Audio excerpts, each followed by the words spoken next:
Médicos que estão cuidando do presidente Lula dizem que o novo procedimento cirúrgico para conter futuros sangramentos intracranianos foi bem sucedido. Com o placar de 49 votos favoráveis ao texto base e a 19 contra, senadores aprovaram hoje o principal projeto de regulamentação da reforma tributária. O ministro do STF, Flávio Dino, exige mais transparência das emendas parlamentares e rebateu as críticas do que ele chamou de democracia do PT. Correios registram déficit de 2 bilhões de reais com queda nas importações e a taxa da blusinha, que reduziu compras em sites internacionais. Mais de 70 mil veículos elétricos chineses não vendidos estão entupindo os portos no Brasil por conta do aumento dos impostos. Câmara dos Deputados aprovou o projeto de lei que determina a castração química a pessoas condenadas por pedofilia. O presidente dos Estados Unidos, Joe Biden, concedeu perdão presidencial a quase 1.500 pessoas que cometeram crimes não violentos. E um indiano de 18 anos vence um chinês em um campeonato de xadrez e se torna o mais jovem campeão mundial. É agora no Jornal das 22.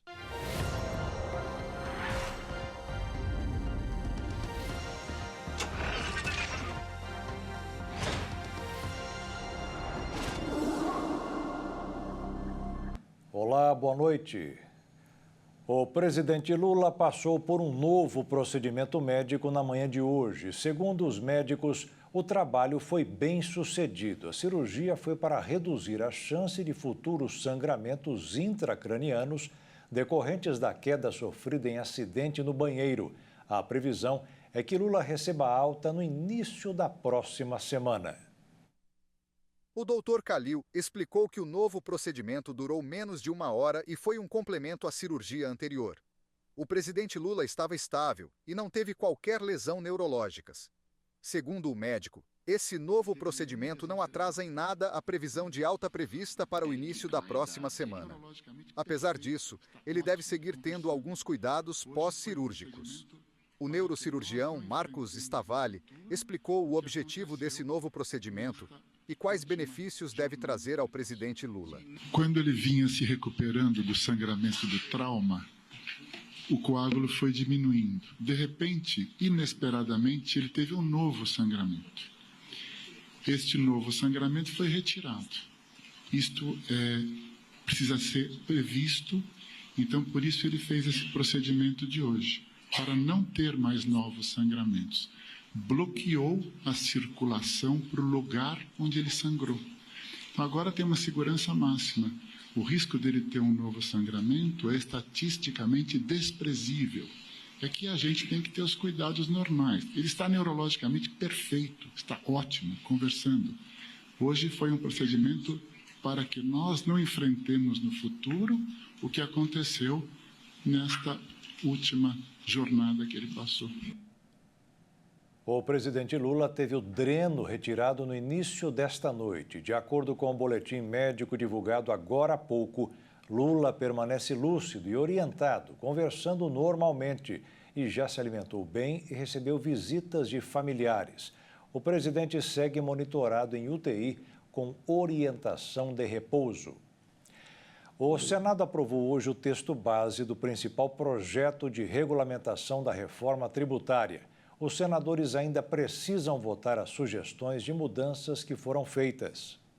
O placar foi de 49 votos favoráveis ao texto base a 19 contra. Os senadores vão votar os chamados destaques, que são as mudanças pontuais do texto aprovado, caso precise mudar uma lei ou regra. Após essa análise, a proposta seguirá para votação na Câmara dos Deputados. Lá, terá a palavra final. O projeto detalha regras para a cobrança de 3 novos impostos sobre o consumo, criados pela reforma tributária que foi promulgada no ano passado. O período de transição acontece entre 2026 e 2033.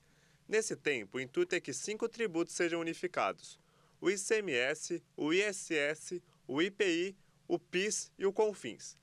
A cobrança será dividida em 2 níveis, a federal e a estadual. Haverá também o imposto seletivo, que é uma taxa elevada com o intuito de desestimular o consumo de bens e serviços que fazem mal para a saúde ou para o meio ambiente. Depois do período de transição, a expectativa é que todas as mudanças sejam totalmente implementadas em 2033. O senador do União Brasil do Amapá, Davi Alcolumbre, sinalizou que o senador Otto Alencar, do PSD da Bahia, deve ser seu sucessor no comando da Comissão de Constituição e Justiça, se for eleito como presidente do Senado. Alcolumbre é o favorito na disputa à presidência e já conta com o apoio de 6 partidos. A eleição para a escolha da mesa diretora do Senado apenas ocorrerá em fevereiro do próximo ano. E Davi Alcolumbre, atual presidente da Comissão de Constituição e Justiça da Casa, a CCJ, segue sendo o favorito para suceder Rodrigo Pacheco. Ele que já foi, inclusive, já ocupou o posto de 2019 a 2021, já conta com o apoio de 6 partidos que somam 44 congressistas, além do endosso de PL, PP, PDT, PSB e de seu partido União Brasil. Juntas, então, as siglas somam 44 senadores. Os republicanos também, com 4 senadores, já sinalizou a tendência de ir com Alcolumbre, mas ainda não oficializou essa decisão. O senador amapaense alinha também um acordo com o PSD, que tem como líder o senador Otto Alencar, que, ao que tudo indica, presidirá a CCJ até 2026. A presidência da comissão é uma das mais desejadas do Senado porque define o rito de tramitação das pautas do Legislativo. A movimentação, além de fazer parte das negociações das siglas para apoiar a candidatura de Alcolumbre à presidência da Casa, também amplia ali as especulações em torno do futuro do presidente do Senado, Rodrigo Pacheco. Com Otto Alencar na CCJ, Pacheco pode deixar o Senado e se tornar ministro, do governo Lula. Uma possibilidade, inclusive, discutida dentro do Executivo há alguns meses. Um outro ponto é o seguinte: Alcolumbre tinha reservado a presidência da comissão para justamente Pacheco ocupar após deixar o comando da casa. No entanto, o próprio Pacheco, contudo, recusou a proposta e também chancelou a indicação de Otto Alencar para a CCJ, de acordo, inclusive, com auxiliares do atual presidente do Senado. Advogado, então, de formação, Pacheco gostaria, por exemplo, de assumir o Ministério da Justiça e Segurança Pública, segundo esses aliados. A pasta é comandada desde janeiro do ano de 2023 pelo ex-ministro do Supremo Tribunal Federal, Ricardo Lewandowski. O vice-presidente Geraldo Alckmin comandou nesta quinta-feira a reunião do Conselho de Desenvolvimento Econômico e Social Sustentável, conhecido como Conselhão. O colegiado reúne ministros, empresários e ativistas que discutem e sugerem ao governo políticas públicas em diferentes áreas. Com o presidente Luiz Inácio Lula da Silva internado em São Paulo após ser submetido a uma cirurgia na cabeça, Alckmin esteve à frente do conselho que é vinculado à Secretaria de Relações Institucionais da Presidência, o SRI. O evento aconteceu pela manhã no Palácio Itamaraty, sede do Ministério das Relações Exteriores. Essa é a 4ª reunião que Alckmin coordena desde que o órgão foi recriado por Lula em 2023. Durante o encontro foram assinados decretos, sanções e acordos de cooperação e ainda apresentados investimentos em projetos industriais de bioeconomia, descarbonização e transição e segurança energéticas. Durante o Conselhão, Alckmin lançou a Missão 5, que implica em mais investimentos em uma indústria mais verde. Nós temos 6 missões na nova Indústria Brasil. A primeira missão é agroindústria. Se nós somos campeão na agricultura, vamos agregar valor à agroindústria. A segunda é o complexo industrial da saúde, que é o segundo déficit da balança comercial brasileira. Industrializar, fortalecer a indústria brasileira. A terceira é infraestrutura e cidades.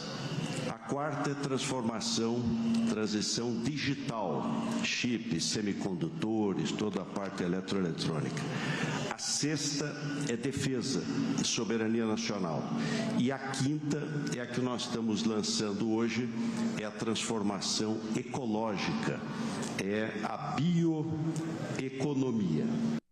Falando especificamente da Missão 5 da Nova Indústria Brasil, anunciada nesta quinta-feira, o vice-presidente disse que o Brasil é o país mais eficiente em energia limpa. Apesar disso, o governo nacional continua trabalhando para ser referência para o mundo.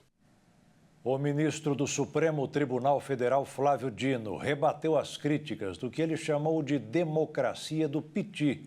A decisão do ministro sobre as emendas causou um atrito entre os três poderes, gerando uma desconfiança do Congresso ao ministro, que foi indicado pelo presidente Lula. A decisão do ministro do Supremo Tribunal Federal, Flávio Dino, sobre as emendas parlamentares que agora exigem mais transparência e rastreabilidade do parlamentar que solicitar a verba, gerou reações no Congresso, que ameaçou não votar nas pautas de interesse do Executivo. Com isso, o governo do presidente Lula abriu uma portaria que liberaria parte das emendas com a intenção de destravar a votação em pautas tidas como importantes pela equipe econômica de Lula. Mas o ministro congelou a portaria. Isso tem causado uma tensão entre Flávio Dino e o presidente Lula, já que ele é o ex-ministro da Justiça do governo, além de ser uma indicação do presidente. Em respostas às críticas que ele chamou de democracia do Piti, ele também argumentou que, mesmo sem ser poder político, o judiciário preza pelo poder popular em todos os julgamentos feitos no Supremo. Os argumentos foram vistos pelos parlamentares como desrespeitosa à lei aprovada pelo Congresso. Dino disse, abre aspas, tudo está na decisão da lei e quem não sabe no que votou, eu lamento. Está lá. Fecha aspas. Os cientistas emitiram um alerta para uma possível mutação no vírus da gripe aviária. Atualmente, a doença atinge principalmente as aves, que transmitem para outros animais e, em alguns casos, para humanos. Caso a mutação aconteça, o contágio entre humanos será uma realidade, levando a uma possível ameaça de pandemia. O H5N1 é um vírus que atinge principalmente as aves e tem um alto índice de mortalidade entre os animais. Segundo a Organização Mundial de Saúde, o risco de contaminação entre os humanos é baixo, mas sua taxa de mortalidade chega a 52% entre os contaminados. Recentemente, os cientistas descobriram uma possibilidade de evolução no vírus, aumentando de forma mais eficaz a capacidade de transmissão entre os humanos, o que desencadearia um grande número de mortes, além de surtos e epidemias. A gripe tem é espalhada facilmente entre os animais. Nos Estados Unidos, o vírus atingiu rapidamente um gado leiteiro que, através do produto comercializado, infectou mais de 60 pessoas. Os sintomas começam dentro de 2 a 8 dias e são semelhantes a uma gripe comum, apresentando tosse, febre e dor de garganta. A descoberta gerou um alerta para evitar uma possível pandemia.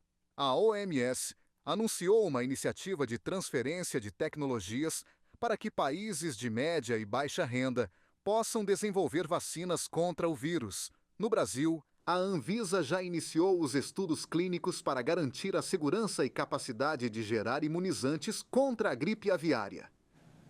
E veja a seguir, mais de 70 mil veículos elétricos chineses não vendidos estão entupindo os portos do Brasil.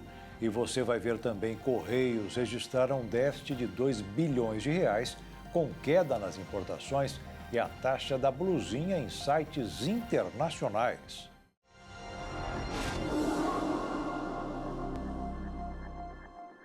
Sete em cada 10 brasileiros vivem em casa própria. Segundo o IBGE, o número leva em consideração a população que já quitou ou ainda paga o financiamento do imóvel.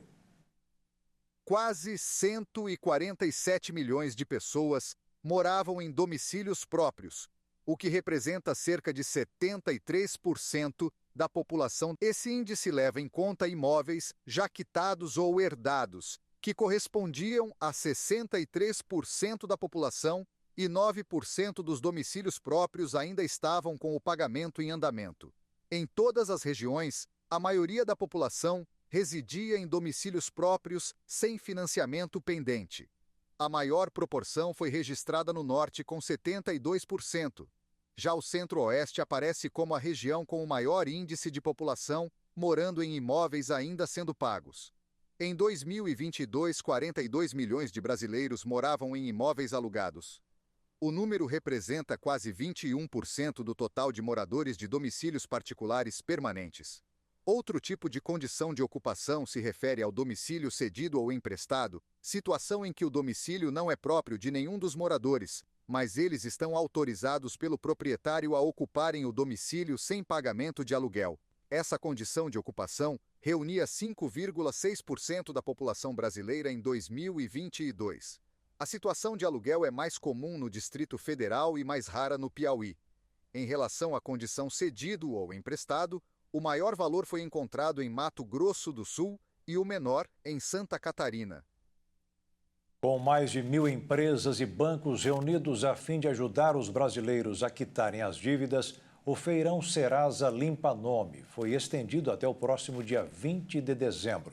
Esta é a oportunidade de começar 2025 com o nome limpo e pagando menos. Essa é uma oportunidade de começar 2025 sem restrições no mercado. O Feirão Serasa Limpa Nome, que primeiramente ia ser encerrado no último dia 6 de dezembro, ganhou mais um prazo. Agora será estendido até o dia 20 de dezembro devido à grande procura. A plataforma Limpa Nome da Serasa reúne aproximadamente 21 milhões de dívidas. Para aproveitar as oportunidades e saldar seus débitos, tanto pessoas físicas quanto jurídicas podem acessar suas negociações no site da Serasa ou em qualquer agência dos Correios, beneficiando-se dos descontos oferecidos no Feirão Limpa Nome. Nesta edição, mais de 1.000 empresas participaram da campanha e os descontos podem ser de até 99% e é possível parcelar o pagamento em até 72 vezes. Atualmente, pelo menos 6,8 milhões de pessoas estão duplamente endividadas, tanto com o CNPJ quanto com o CPF. É a oportunidade de começar 2025 com nome limpo e pagando pelo menos parte das dívidas ou negociando. A plataforma do Serasa Limpa Nome sempre tem ofertas de empresas parceiras para quem quer renegociar as suas dívidas e durante o feirão essas oportunidades ganham outras proporções. Esta é a 32ª edição do feirão e é a maior da história até então. São mais de 1.000 empresas parceiras como bancos, lojas, empresas de telefonia, universidades, operadoras de saúde e financeiras. Desde o início da campanha, no dia 4 de novembro deste ano, cerca de 90.000 atendimentos foram realizados nas mais de 10.000 agências dos Correios.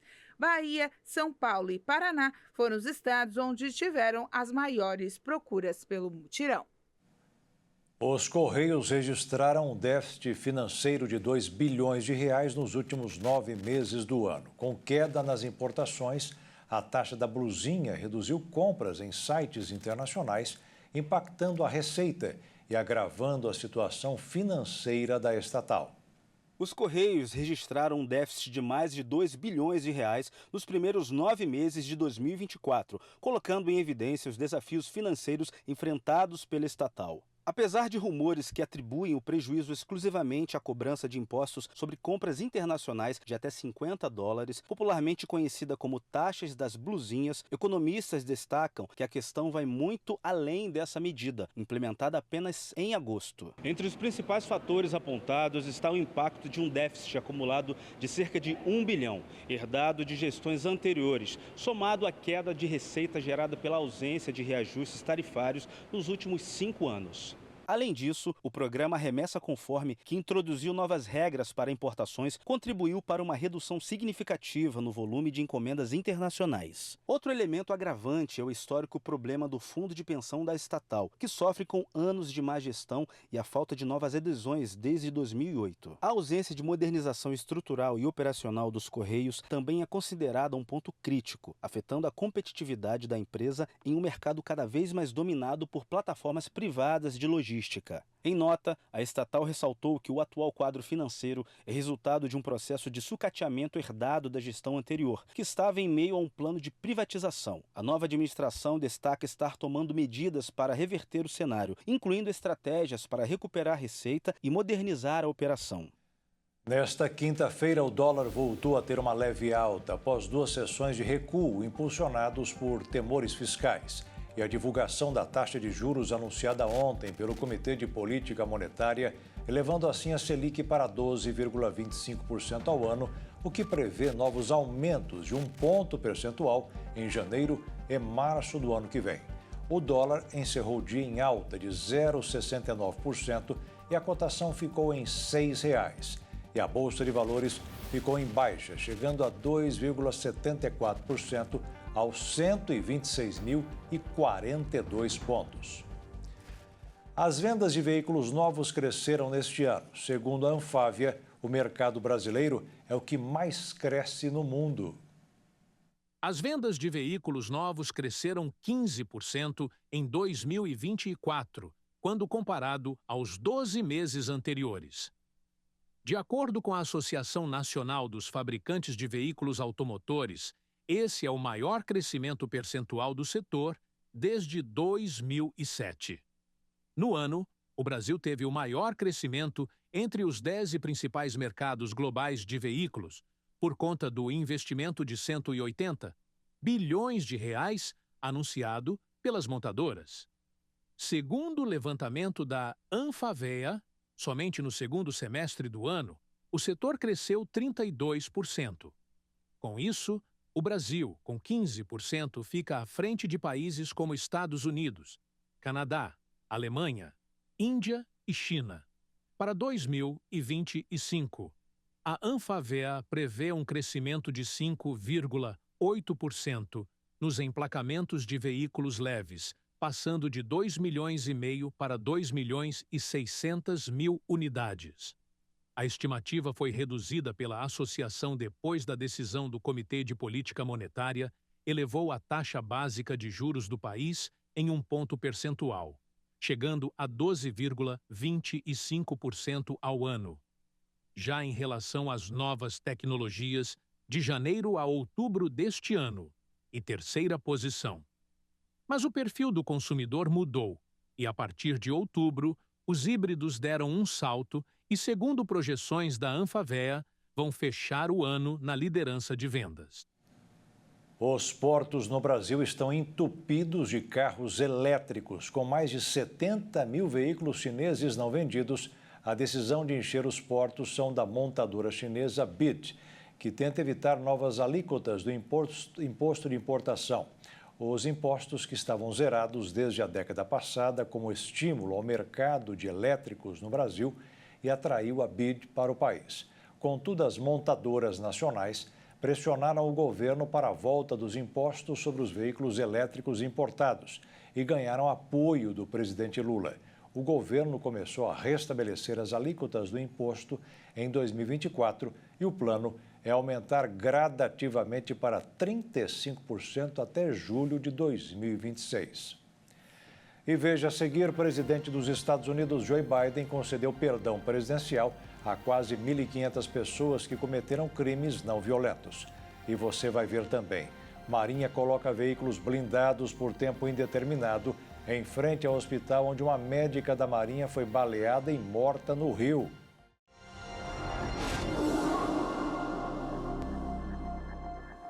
Frequentadores do hospital onde uma médica da Marinha foi baleada e morta no Rio de Janeiro relatam rotina de medo na área que é cercada por comunidades controladas pelo tráfico de drogas. Para reforçar a segurança da região, veículos blindados foram colocados pela Marinha por tempo indeterminado. A insegurança nos arredores do Hospital Naval Marcílio Dias, no bairro Lins de Vasconcelos, zona norte do Rio de Janeiro, se tornou ainda mais evidente após a morte da médica Gisele Mendes de Souza e Melo. Baleada na cabeça enquanto participava de um evento dentro da unidade, Gisele não resistiu, aumentando a sensação de vulnerabilidade de funcionários, pacientes e acompanhantes que frequentam o local. A trágica ocorrência aconteceu durante uma operação policial no complexo do Lins, área controlada por facções criminosas. Servidores do hospital relatam que o clima de medo é constante, com ruas de acesso cercadas por comunidades dominadas pelo tráfico e frequentes trocas de tiros. A falta de policiamento regular intensifica o desafio de trabalhar e transitar pela região. Em resposta ao episódio, a Marinha do Brasil mobilizou pelo menos 8 veículos blindados para reforçar a segurança no entorno do hospital. A operação, que inclui patrulhas ostensivas e pontos de controle, busca proteger tanto os profissionais quanto os pacientes que dependem dos serviços oferecidos pela unidade. O comando do 1º Distrito Naval informou que as ações de segurança seguirão por tempo indeterminado, com o objetivo de diminuir os riscos e garantir condições mínimas de tranquilidade para quem precisa circular pela região. O plenário da Câmara aprovou um projeto de lei que determina a castração química a pessoas condenadas por pedofilia. O texto que vai para o Senado foi incluído no projeto que determina que quem tiver condenação sem possibilidade de recurso por esse tipo de crime terá seus dados, inclusive fotografias, disponibilizados em cadastro organizado pelo Conselho Nacional de Justiça. A emenda aprovada determina que a castração química será por meio de medicamentos inibidores de libido, seguindo os termos regulamentados pelo Ministério da Saúde. O Banco Interamericano de Desenvolvimento anunciou nesta quinta-feira o lançamento de uma aliança regional no setor de segurança que reúne 16 governos da América Latina e do Caribe, além de várias instituições financeiras internacionais, com o objetivo de combater o crime organizado. Um grupo de países da América Latina e do Caribe lançou a Aliança para a Segurança, Justiça e Desenvolvimento. O Brasil integra a iniciativa. Promovida pelo Banco Interamericano de Desenvolvimento, o BID, essa aliança une governos, organizações multilaterais e a sociedade civil para enfrentar o crime organizado. O BID é presidido pelo brasileiro Ilan Goldfein, que já foi presidente do Banco Central. O crime organizado opera além das fronteiras e exige uma ação regional ousada e coordenada, afirmou Goldfein em um comunicado. A iniciativa envolve governos, organizações multilaterais e a sociedade civil. As organizações incluem a Interpol, Organização dos Estados Americanos, o Banco de Desenvolvimento da América Latina, o Banco Mundial e a Divisão de Investigação Antimáfia da Itália. De acordo com um estudo recente do BID, o desenvolvimento social e econômico da América Latina e no Caribe é fortemente afetado pelo crime e pela violência. Em 2022, os custos diretos do crime chegaram a 3,44% do produto interno bruto da região. Isso equivale a 78% do orçamento público para educação e 12 vezes o orçamento para pesquisa e desenvolvimento. Em outra publicação recente, o Fundo Monetário Internacional também concluiu que o crime e a insegurança continuam sendo grandes obstáculos à prosperidade na região. A América Latina e o Caribe representam apenas 8% da população global, mas são responsáveis por 1/3 dos homicídios do mundo. Segundo a análise do FMI, quando os homicídios aumentam cerca de 10% em um município, sua atividade econômica cai aproximadamente 4%. O documento conclui que os homicídios aumentam quando um país é afetado pelo crescimento negativo, alta inflação ou muita desigualdade. A revista Time nomeou Donald Trump, presidente eleito dos Estados Unidos, como personalidade do ano pela segunda vez. Ele já havia recebido o título em 2016, quando também ganhou as eleições daquele ano. Nessa quinta, o presidente eleito tocou o sino da Bolsa de Valores de Nova York, uma tradição para anunciar a escolha da revista. Ao ser laureado, disse ao lado da esposa, Melania Trump, que é uma honra receber o título. A tradição da revista Time, que começou em 1927 com o título Homem do Ano, reconhece uma pessoa ou um movimento que tenha feito o máximo para influenciar os acontecimentos do ano. Na sua carta, os leitores, o editor-chefe da Time, Sam Jacobs, atribuiu a Trump o mérito de organizar um regresso de proporções históricas e de conduzir um realinhamento político único numa geração, que reformulou a presidência americana e alterou o papel dos Estados Unidos no mundo. Outros vencedores anteriores incluem a ativista das alterações climáticas, Greta Thunberg, o antigo presidente Barack Obama, o CEO da Meta, Mark Zuckerberg, e o presidente ucraniano Volodymyr Zelensky. Trump é o 4º presidente americano que recebe o título pela segunda vez depois de Barack Obama, George W. Bush e Bill Clinton. Já o ex-presidente Franklin Delano Roosevelt recebeu o título 3 vezes. A escolha deste ano resultou do que a revista chamou de um impressionante retorno político ao listar os candidatos ao título. Segundo a Time, sua vitória na eleição presidencial é histórica em diversos aspectos. Isso porque Trump será o presidente mais velho dos Estados Unidos e a primeira pessoa condenada a ser eleita para comandar a Casa Branca. Trump foi condenado no início deste ano por um júri de Nova York por 34 acusações de fraude. Trump queixou-se em 2015 de não ter sido escolhido para a capa da revista durante a sua primeira candidatura, quando o primeiro foi atribuído à antiga chanceler alemã Angela Merkel. Porém, após ter sido nomeado personalidade do ano na sequência da sua vitória eleitoral, considerou-a uma grande honra. Na ocasião, afirmou que significava muito para ele, pois pois cresceu lendo a revista, mas continuou a criticar as escolhas da revista desde a sua vitória, incluindo a seleção de Taylor Swift como a pessoa do ano da Time em 2023. A menos de um mês do fim do mandato, o presidente dos Estados Unidos, Joe Biden, concedeu perdão presidencial a 39 condenados por crimes leves e substituiu a pena de outros 1.500 presos por uma mais leve. De acordo com a Casa Branca, esse foi o maior ato de clemência feito por um líder no país. Segundo o comunicado oficial, as sentenças reduzidas são relacionadas a pessoas que já cumpriam prisão domiciliar desde a pandemia. O presidente democrata afirmou que tomará mais medidas nas próximas semanas e vai continuar sua análise de petições de clemência. De acordo com a agência de notícias Associated Press, o segundo maior ato de um presidente nesse sentido, em um único dia, ocorreu com Barack Obama, que reduziu a sentença de 330 presos, pouco antes de deixar o cargo em 2017.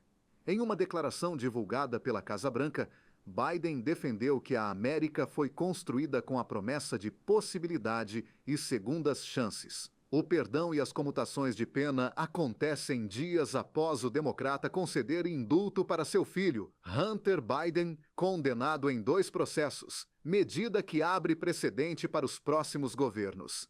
Hunter Biden se declarou culpado das acusações de evasão fiscal em setembro e foi considerado culpado de ser um usuário de drogas ilegais em posse de uma arma em junho, tornando-se o primeiro filho de um presidente em exercício a ser condenado por um crime. Ao anunciar sua decisão de conceder o indulto ao filho, Joe Biden afirmou que, embora acreditasse no sistema judiciário, a política infectou este processo e levou a um erro judicial. A explicação do presidente pode parecer familiar para qualquer pessoa que tenha ouvido Donald Trump criticar o sistema de justiça dos Estados Unidos nos últimos anos. Trump, ao sair da Casa Branca em 2021, concedeu uma série de indultos para seus colaboradores e aliados próximos que haviam sido envolvidos nas várias investigações criminais que o rondaram durante seu mandato. Ao fazer isso, ele burlou os procedimentos estabelecidos pela Casa Branca para exercer o amplo poder do indulto presidencial.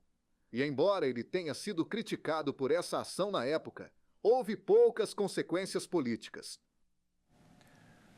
O presidente da Coreia do Sul, Yoon Suk-yeol, defendeu nesta quinta-feira a declaração da lei marcial na semana passada como uma medida inevitável para proteger a democracia liberal da ditadura parlamentar da oposição e garantiu que não está obcecado em cumprir integralmente seu mandato e que enfrenta com confiança as investigações criminais e as tentativas de destituí-lo. Em um discurso televisionado, o presidente sul-coreano afirmou que poucas tropas e apenas órgãos de elite foram mobilizados para prevenir acidentes na semana passada. E considerou que está sendo fabricado um crime de insurreição contra ele e têm sido divulgadas muitas informações falsas e que, mesmo assim, não evitará encarar responsabilidades legais e políticas. Yoon, que só tinha aparecido publicamente 2 vezes desde que a lei marcial foi declarada em 3 de dezembro, a segunda para pedir desculpas pelos transtornos causados à população, mas não por declarar o estado de exceção em si, apareceu de surpresa e fez um discurso de cerca de 10 minutos com um tom enérgico e até desafiador. O presidente argumentou que decretar a lei marcial corresponde a um julgamento político por parte do presidente e que sua resolução da semana passada foi enormemente calibrada e representou uma decisão constitucional e um ato de governo e não uma declaração de guerra civil.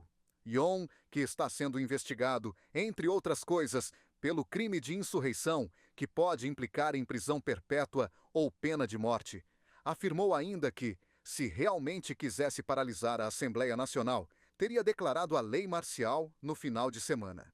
A Assembleia Nacional da Coreia do Sul aprovou nesta quinta-feira moções para inabilitar o ministro da Justiça, Park Sang-jae, e o chefe da Polícia Nacional, Chao Ji-ho, por seu papel na aplicação da lei marcial decretada na semana passada pelo presidente sul-coreano Yoon Suk-yeol.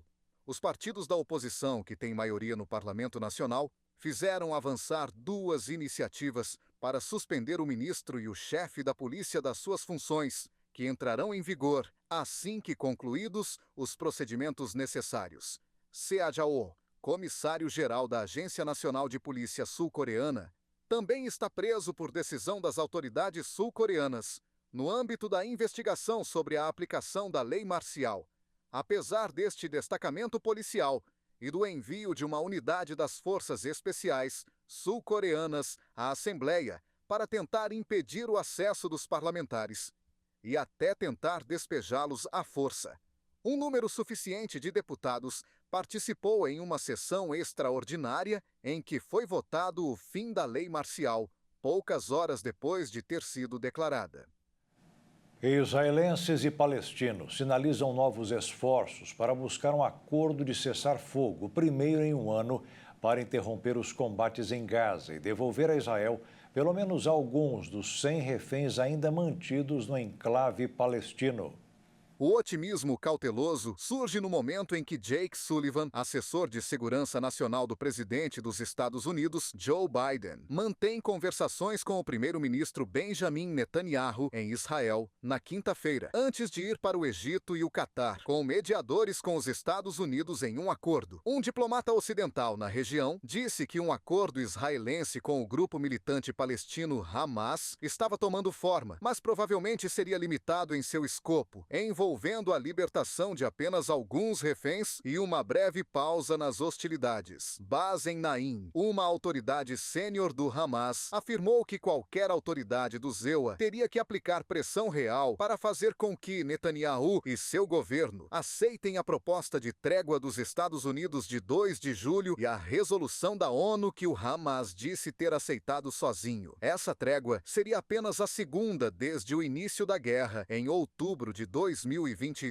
Ela também permitiria a libertação de prisioneiros palestinos mantidos por Israel. O chefe da agência de inteligência israelense Mossad, David Barnea, reuniu-se com o primeiro-ministro e ministro das Relações Exteriores do Catar, Mohammed bin Abdulrahman Al Thani, em Doha, na quarta-feira, para discutir um acordo de cessar-fogo e libertação de reféns, disse uma fonte informada sobre a reunião. O ministro da Defesa israelense, Israel Katz, afirmou ao seu colega norte-americano, Lloyd Austin, em uma ligação telefônica na quarta-feira, que agora havia uma chance de um acordo que permitiria o retorno de todos os reféns, incluindo 7 cidadãos americanos, segundo o gabinete de Katz. Qualquer coisa além de uma trégua limitada continua improvável enquanto os dois lados mantiverem as exigências que prejudicaram várias rodadas de negociações fracassadas. O Hamas quer o fim da guerra antes que todos os reféns sejam libertados, enquanto Israel diz que a guerra não terminará até que os reféns retornem e o Hamas não governe mais Gaza ou constitua uma ameaça aos israelenses. A guerra começou depois que homens armados do Hamas invadiram comunidades israelenses em 7 de outubro de 2023, matando cerca de 1.200 pessoas e levando cerca de 250 reféns ao enclave, de acordo com os registros israelenses. Desde então, as forças armadas israelenses arrasaram áreas de Gaza, matando cerca de 45 mil palestinos, expulsando quase todos os 2.300.000 habitantes de suas casas e causando fome e doenças, segundo autoridades de saúde palestinas.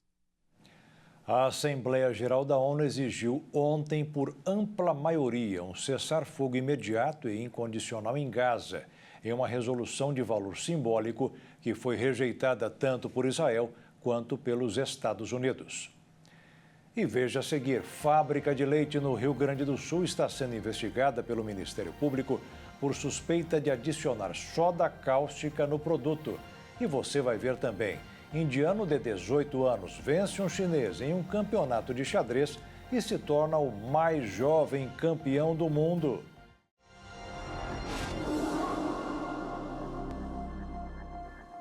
A Polícia Federal deflagrou hoje a Operação Tanque Cheio para investigar denúncia de compra de votos por meio de abastecimento com combustíveis nas eleições deste ano na cidade de Ladário, em Mato Grosso do Sul.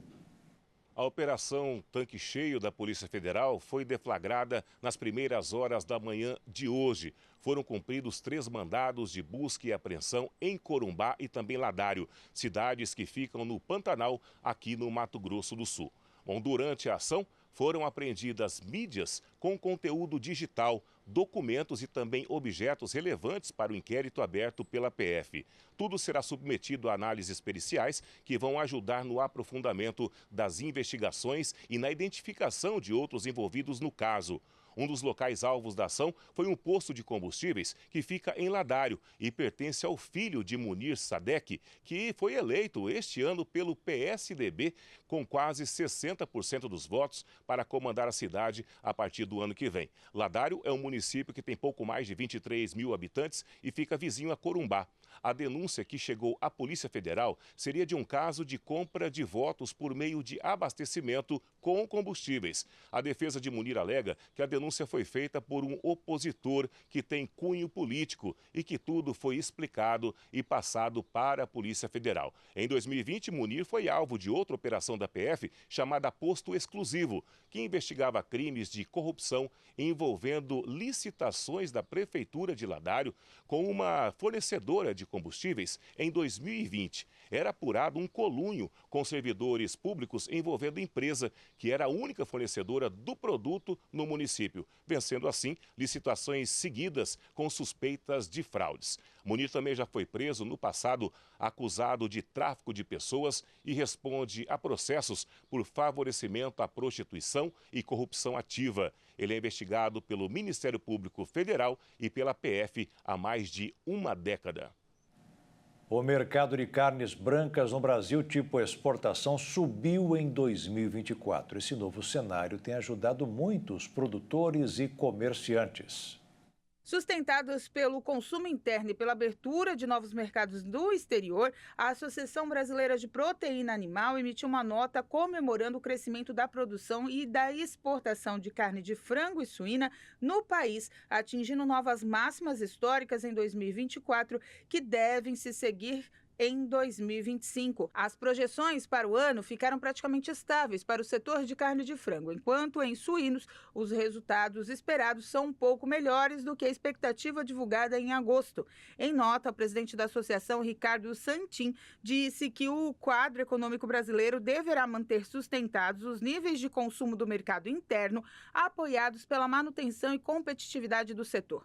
Já o cenário externo, são esperadas novas aberturas de mercado na América Central e em países da África. O Brasil é o maior exportador global de carne de frango, estando entre os 4 maiores de carne suína. Para 2025, a produção de frango do país pode atingir até 15,3 milhões de toneladas, a alta anual de 2,7%. Já a produção brasileira de carne suína, em 2024, ficou estimada em 5,35 milhões de toneladas, atual de 3,8%, e em 2025 em até 5,45 milhões de toneladas, um avanço de 2%. Os embarques de carne suína em 2025 deverão somar até 1,45 milhões de toneladas, uma alta anual de 7,4%. E no Rio Grande do Sul, uma fábrica de leite está sendo investigada pelo Ministério Público por suspeita de adicionar soda cáustica e água oxigenada nos produtos. O Ministério Público deflagrou na manhã de quarta-feira a 13ª fase da Operação Leite Compensado no município de Taquara, distante aproximadamente 74 quilômetros de Porto Alegre. A operação busca investigar a adulteração no leite da fábrica da empresa Dielat. A promotoria suspeita que esta empresa estaria adicionando no leite soda cáustica e água oxigenada. Estas substâncias, usadas para reprocessar produtos vencidos e recuperar itens deteriorados, são perigosas à saúde. Durante a operação, foram cumpridos 16 mandados de busca e apreensão e 5 pessoas foram presas. Entre elas, um sócio proprietário da empresa e um engenheiro químico que teria descoberto a fórmula exata para adicionar essas substâncias no leite sem que elas fossem detectadas em fiscalizações.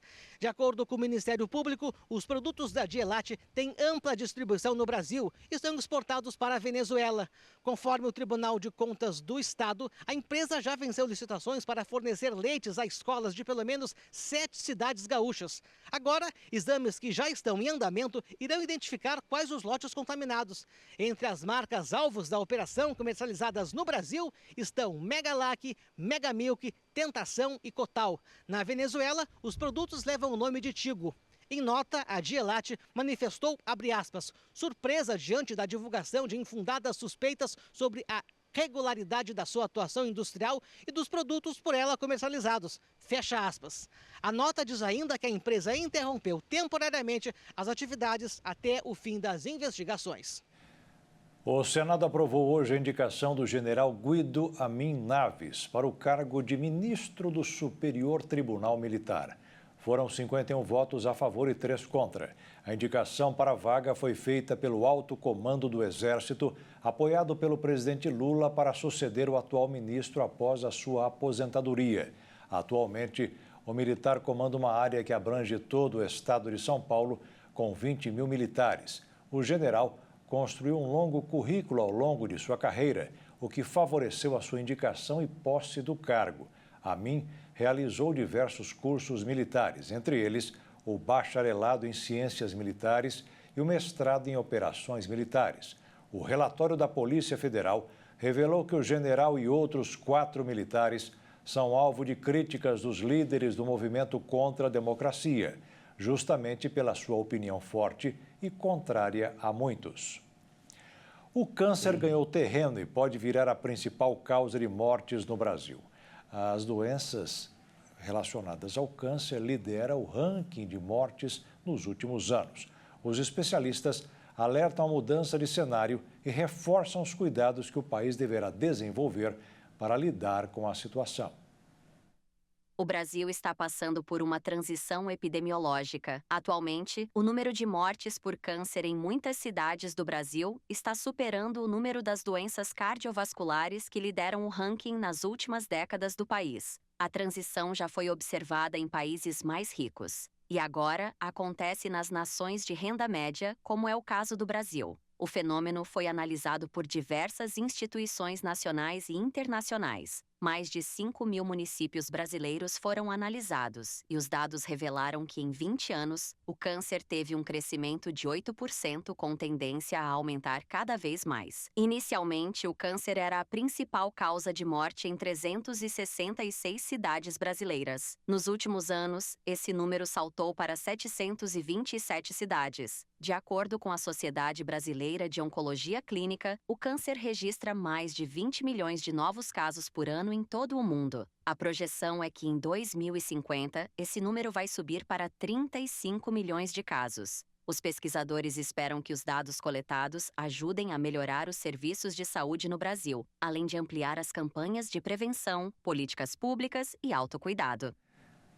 Um indiano de 18 anos venceu o Mundial de Xadrez na última partida contra o atual campeão, um chinês de 32 anos. O campeonato foi disputado em Singapura e o indiano tem se tornado sensação entre os xadrezistas pela idade e talento que tem no tabuleiro.